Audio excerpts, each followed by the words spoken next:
Today, we discuss one of the most horrific true crimes in American history. June 28th, 1984. No one knew what was lurking in the darkness.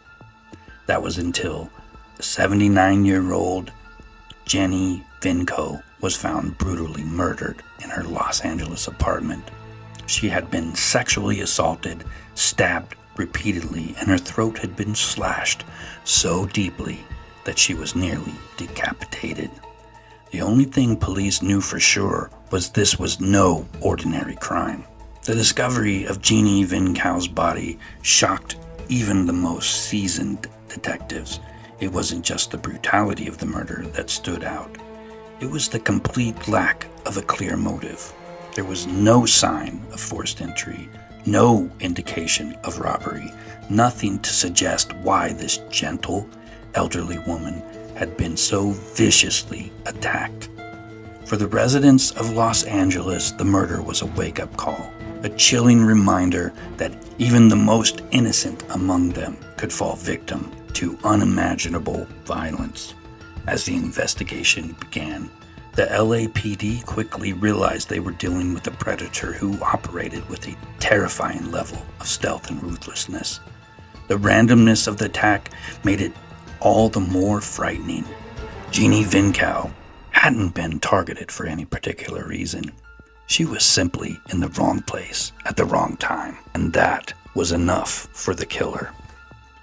The police scoured the crime scene for clues, but what they found only deepened the mystery. Whoever had committed this crime had left behind very little evidence, and what was there seemed almost deliberately confusing. It was clear that this killer wasn't just out for blood. He was playing a game, one in which the stakes were life and death. The LAPD knew they had to act fast, but without more to go on, they were left grasping at straws. On March 17, 1985, Maria Hernandez was attacked outside her home in Rosemead, California. Although she survived the attack, the attacker then entered her home and killed her roommate, Dayle Okazaki. Later that same evening, he also shot and killed another woman, Ceylan Yu, also known as Veronica, and she was killed in Monterey Park, California. In the early months of 1985, this crime spree escalated with terrifying speed and brutality. And it was during this period that he began incorporating satanic symbols into his attacks, marking a chilling evolution in his methods. The first notable instance occurred on March 27, 1985, when the attacker brutally murdered Vincent and Maxine Zazzara in Whittier, California, in their home. After killing Vincent, the killer turned his sadistic attention to Maxine, ultimately gouging out her eyes and taking them as a twisted trophy. It was at this crime scene that police found the first satanic symbol, a pentagram drawn in lipstick on the wall. This marked a significant shift in his modus operandi, introducing a ritualistic and fear-inducing element to his already heinous crimes. As the rampage continued, the use of satanic symbols became more frequent. On May 29, 1985, he attacked Mabel Bell, also known as Ma, and her sister Florence, also known as Nettie. In their Monrovia home, the elderly sisters were bludgeoned with a hammer and shocked with electrical cords before using lipstick to draw a pentagram on Mabel's thigh and on the walls of their bedroom. This disturbing imagery left behind by the killer was not only meant to terrorize, but also seemed to taunt law enforcement, suggesting a deeper, more ritualistic purpose behind his killings. The police began to connect the dots, recognizing a pattern of violence, the satanic symbols, and the specific methods of attack. They realized they were dealing with a serial killer who was not only brutal, but who also sought to instill fear on a psychological level. As the murder spree continued through the summer of 1985, the media began to take notice. The escalating number of attacks The randomness of the victims and the satanic symbols made for sensational headlines. The public's fear was palpable, and the press capitalized on it, with newspapers and nightly news broadcasts covering the story extensively. This killer, known by various names, including the Valley Intruder and the Walk-In Killer, due to the nature of his break-ins.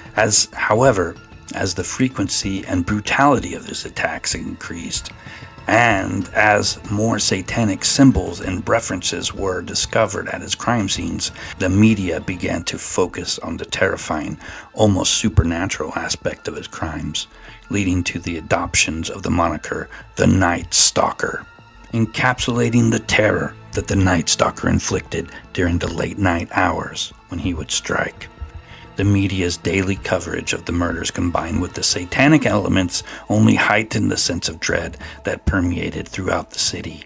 The consistent presence of satanic symbols at various crime scenes eventually played a key role in linking the cases, as it became clear that this was the same individual behind a string of murders and assaults. The Night Stalker had become the most feared man in California, and his reign of terror was now a daily reality for millions of people. As the investigation continued, the city of Los Angeles found itself paralyzed by fear. The Night Stalker seemed to strike at will, leaving behind a trail of horror and confusion. Each crime scene was more gruesome than the last, and the satanic symbols became darker and darker. The police were no more closer to catching him, and with every passing day, the terror grew. Neighbors whispered about the devil in their midst, and rumors spread like wildfire. Was this a human killer, or was it something else far more sinister? Families huddled together, their homes fortified against an enemy they couldn't see. The question on everyone's mind: who would be next? The unpredictability of the attacks meant that no one felt safe. Would you have been able to go out at night knowing that the Night Stalker was out there? Would you be able to sleep wondering if the next knock on your door would be your last? But this story is far from over. In our next episode, we'll explore how the investigation intensified with the pressure on the police to make a breakthrough. And we will look at the turning point that finally brought them closer to their elusive target. The Night Stalker's grip on the city was tightening, and the clock was ticking. Thank you for watching Timeless Mysteries. If you found this story compelling, please like and subscribe and consider becoming a member to support my channel. And join us next time as we unravel more of the mystery behind one of the most terrifying killers in all of American history.